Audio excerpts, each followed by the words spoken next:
ఇక ప్రధాన వార్త ఒకటి, అతివేగమే హరిస్తోంది. 80% పైగా రోడ్డు ప్రమాద మరణాలకు కారణం ఇదే అని చెప్పేసి చెప్తా ఉన్నారు. రోజుకు సగటున 16 మంది మృత్యువాత పడుతున్నారు, చనిపోతున్నారు. దేంట్లో? రోడ్డు ప్రమాదాలలో.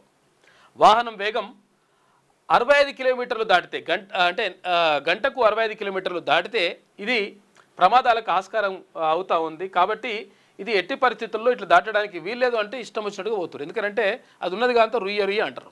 ఇప్పుడు కారు ఉన్నది కానీ తొక్కుతారు, ఇట్లా తొక్కితే పోతుంది. పెద్దగా ఏంటంటే ఇప్పుడు సైకిల్ దొక్కేది కాదు కదా, సైకిల్ దొక్కేదైతేనే మన శక్తి కొలికి దొక్కితే అది పోతుంది. ఇప్పుడు ఇదేమున్నది, ఇక ఇట్లా జస్ట్ ఇట్లా ఎక్సిలేటర్ మీద కాలు పెడితే ఎంత గట్టిగా దొక్కితే అంత గట్టిగా పోతుంది, బాగానే ఉన్నది. కానీ జీవితాలు కూడా అంత తొందరగా పోతాయి. ఎందుకంటే స్పీడ్ పోవడం ఎక్కువ ఏది అతివేగం అనేటువంటిది 100% ప్రమాదకరమే. జీవితాలను నాశనం చేసేది, జీవితాలను మొత్తం కూడా చిన్నాభిన్నం చేసేది. ఇప్పుడు మనం ఇక్కడ ఏది మహేశ్వరం నియోజకవర్గం నుంచి పాపం ఒక అతను వచ్చిండు.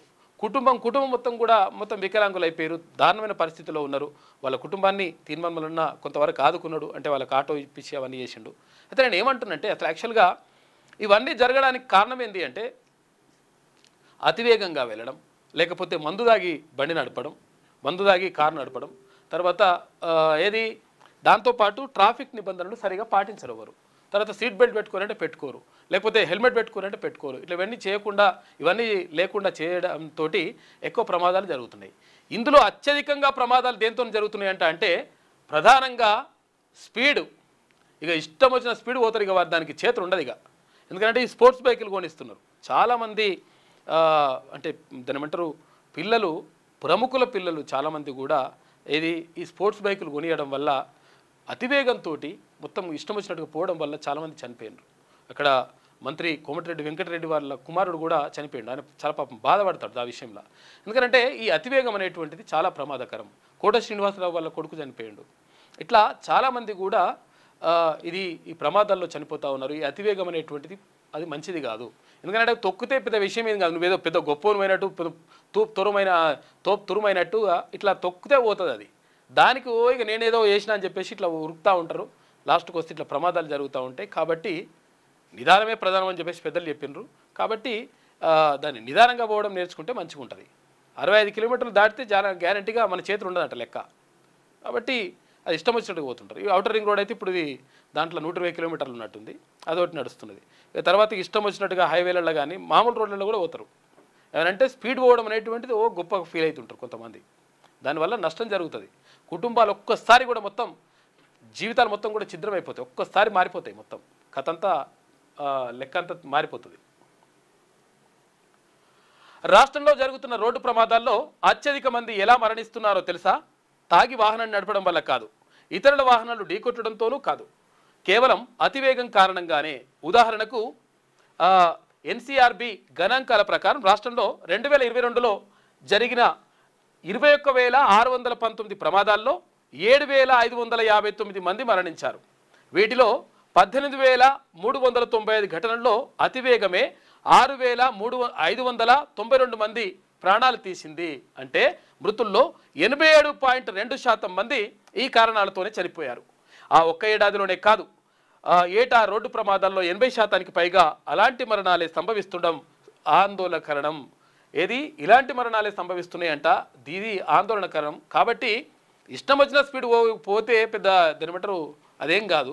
ఒకవేళ మీరు తొందరగా పోవాలనుకో, తొందరగా రీచ్ కావాలి, తొందరగా అక్కడికి వెళ్ళాలనుకుంటే ఓ అర్ధగంట ముందు వెళ్ళాలి. దూరం పోయేది ఉంటే, దగ్గర పోయేది ఉంటే 10 నిమిషాలు ముందు వెళ్ళాలి. అది మంచిగా ఉంటుంది. కానీ ఇష్టం వచ్చిన స్పీడ్ పోతే ఇంటికాడ కుటుంబంలో ఆగమైతే మొత్తం జీవితాలు ఖతం అయిపోతాయి. హైదరాబాద్ ఓఆర్ఆర్పై ఒక సమయంలో గరిష్ట వేగం 220 కిలోమీటర్ల మేర నమోదైందంటే పరిస్థితిని అర్థం చేసుకోవచ్చు. 220 కిలోమీటర్లు పోతున్నాడ ఓఆర్ఆర్లా, చూసుకో ఎట్లుంటుంది లెక్కగా. కొంతమంది గరిష్ట వేగ పరిమితి ఉన్నా, ఇది చూడండి సెలక్షన్కి చూస్తే ఒక క్లారిటీ వస్తుంది. తెలంగాణలో రోజుకు సగటున 20 మంది రోడ్డు ప్రమాదాల్లో మరణిస్తున్నారు. వీరిలో సుమారు 16 మంది అతివేగం కారణంగానే మృత్యువాత పడుతున్నట్లు గణాంకాలు చెప్తున్నాయి. ఇక రాజధాని చుట్టూ విస్తరించి ఉన్న బాహ్య వలయం అంటే ఓఆర్ఆర్పై 120 కిలోమీటర్ల వేగం, ఇతర మార్గాల్లోని జాతీయ రాష్ట్ర రహదారులపై 80 కిలోమీటర్ల గరిష్ట వేగ పరిమితి నిర్దేశించారు. లాస్ట్ ఎంత అవ్వాలంటే ఓఆర్ఆర్ పైన 120 కిలోమీటర్లు లాస్ట్కి అది. తర్వాత మామూలుగా రోడ్లు అంటే నేషనల్ హైవేస్ తర్వాత స్టేట్ హైవేస్ ఏమైనా ఉంటే వాటిపైన పోయేది 80 కిలోమీటర్లు లాస్ట్గా, అంతకంటే ఎక్కువ పోదు. కానీ అంతకంటే ఎక్కువనే పోతున్నారు.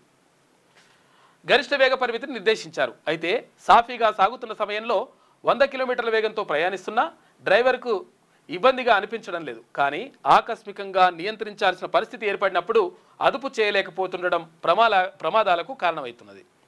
ఇప్పుడు మామూలుగా పోతప్పుడు ఏం పెద్ద ప్రాబ్లం ఏమి ఉండదు, మొత్తం బుయ్యి అంటే పోతూనే ఉంటుంది కథ. ఎందుకంటే నేషనల్ హైవేస్ కాబట్టి పెద్దగా రోడ్లు ఉంటాయి, పోతుంది. ఏదైనా హఠాత్తుగా ఒకసారి ధన్మని ఏదైనా వచ్చినప్పుడు, లేకపోతే ఎవరు మనుషులు వచ్చినప్పుడు, అటువంటిప్పుడు 100% ప్రమాదాలు జరుగుతూ ఉన్నాయి. కాబట్టి ఈ అతివేగం అనేటువంటిది ఎప్పుడూ మంచిగా జరగదు. కాబట్టి ఇది అతివేగాన్ని తగ్గించుకుంటే మంచిదని చెప్పేసి క్లియర్గా చెప్తా ఉన్నాయి గణాంకాలు. రాష్ట్రంలో రోడ్డు ప్రమాదాల తీరిది, ప్రమాదాలు, మరణాలు, క్షతగాత్రులు ఇట్లున్నారట. ఇగో ఎంత ప్రమాదాలు 19,164 ప్రమాదాలు జరిగితే 6,668 మంది చచ్చిపోయారట. ఇక క్షతగాత్రులు అంటే గాయపడ్డోళ్ళు ఎంతమంది ఉంటే 18,745 మంది గాయపడ్డారు 2020లో. ఇక 2021లో చూసుకుంటే 21,315 ప్రమాదాలు జరిగితే 7,557 మంది చచ్చిపోయారు. 20,107 మంది గాయాల పాలైనరు. క్షతగాత్రులు ఏంటంటే కాలు చేతులు కోల్పోవడం రకరకాలు ఉంటుంది కథ. ఇక 2022లో చూసుకుంటే 21,619 ప్రమాదాలు జరిగితే 7,559 మంది చచ్చిపోయారు. ఇక 20,209 మందికి గాయాలైనవి. ఇక 2023లో చూసుకుంటే 22,903 ప్రమాదాలు జరిగితే 7,660 మంది చనిపోయినరు. ఇక 21,022 మంది గాయాల పాలైనరు. ఏది 2024లో చూసుకుంటే 25,934 ప్రమాదాలు జరిగితే 7,281 మంది చనిపోయినరు. 15,401 మంది గాయాల పాలైనరు. క్షతగాత్రులు అంటే రకరకాలుగా కాళ్ళకి దెబ్బలు తగిలి, చేతులు దెబ్బలు తగిలి, చేతులు ఇరిగిపోయి, కాళ్ళు ఇరిగిపోయి రకరకాలుగా ఇట్లా కావడం, హాస్పిటల్ పాలవ్వడం. కాకపోతే చచ్చిపోరు వాళ్ళు, చచ్చిపోకుండా ఉన్నోళ్ళు. ఇగో ఇట్లా జరుగుతూ ఉన్నాయి. కాబట్టి అతివేగమే ప్రమాదాలకు కారణమవుతా ఉంది అని చెప్పేసి తెలుస్తూ ఉంది. నిన్న డిఎస్పీలు ఇద్దరు, ఏపీకి సంబంధించిన డిఎస్పీలు ఇద్దరు కూడా చచ్చిపోయారుగా మొన్న. ఇవన్నీ జరగడానికి కారణం ఏంటంటే ఈ అతివేగం అనేటువంటిది మంచిది కాదు. తర్వాత మందు తాగి డ్రైవింగ్ చేయడం కూడా మంచిది కాదు. డ్రంక్ అండ్ డ్రైవ్ చేయొద్దు ఎట్టి పరిస్థితుల్లో. ఇప్పుడు ఏదైనా తాగేది ఉంటే కావాలంటే ఇంట్లో కూర్చొని తాగురు, లేకపోతే పక్క కూర్చొని తాగురు. కానీ ఈ తాగి నడపడం వల్ల మీ ప్రమాదాలకు, మీ కుటుంబాలకే నష్టం జరుగుతుంది. కాబట్టి దీని మీద ఆలోచించాలి. ఇష్టం వచ్చినట్టుగా పోవడము, తర్వాత ఇదంతా చేయడం. చాలామంది హెల్మెట్లు కానీ లేకపోతే సీట్ బెల్ట్ కానీ ఎవరి కోసం పెట్టుకుంటారు అంటే వీళ్ళు ట్రాఫిక్ పోలీసుల కోసం పెట్టుకుంటారు. వాళ్ళ కోసం కాదు కదా. వాళ్ళు అంటే ట్రాఫిక్ నియంత్రించడం ద్వారా ప్రజలకు మంచి జరగాలనేది ట్రాఫిక్ పోలీసుల ఉద్దేశం. కానీ వాళ్ళ కోసం పెట్టుకున్నట్టుగా చేస్తుంటారు అన్నట్టు చాలామంది.